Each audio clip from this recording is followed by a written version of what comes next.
இப்போ நம்மளுக்கு தெரிஞ்ச ஒருத்தங்களுக்கு கிட்னில ஸ்டோன் வந்துருச்சு. அவங்க என்ன பண்ணணும், என்னென்னலாம் சாப்பிடணும், டாக்டர் கிட்ட போகணுமா கூடாதா, இல்ல வீட்டில் இருக்கிற ரெமெடி சாப்பிட்டே அந்த ஸ்டோனை டிசால்வ் பண்ணிக்கலாமா, எல்லாத்தையும் இந்த வீடியோவில் டீட்டெயிலாக பார்க்கலாம். ஜென்ரலான மித் கிட்னி ஸ்டோன் வந்தவங்களுக்கு சொல்றது சாப்பாட்டில் தக்காளி சேர்த்துக்க கூடாது. அதுக்கப்புறம் வாழைத்தண்டு சாரோ இல்லை நெருஞ்சிமுள் சாரோ சாப்பிட்டாலே கிட்னி ஸ்டோன் வெளியே வந்துடும்.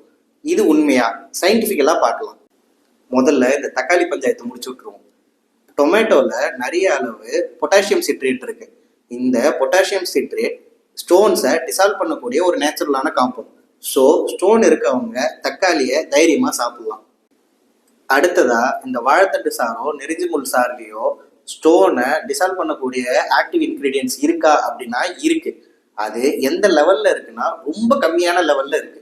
அதை ப்ரிவென்டிவா யூஸ் பண்ணா ஓகே, ஆனால் அதுவே ஸ்டோனை டிசால்வ் பண்ணுமா அப்படின்னா இல்லை. ஸோ ஸ்டோன் ப்ராப்ளம் இருக்கவங்க யூடியூப்லேயோ இன்ஸ்டாகிராம்லேயோ 4 பேர் சொல்கிறத நம்பாமல் ஒரு கரெக்டான டாக்டர் கிட்ட போய் என்ன இருக்குன்னு தெரிஞ்சுக்கிட்டு அதுக்கான ட்ரீட்மெண்ட்டை எடுத்துக்கோங்க.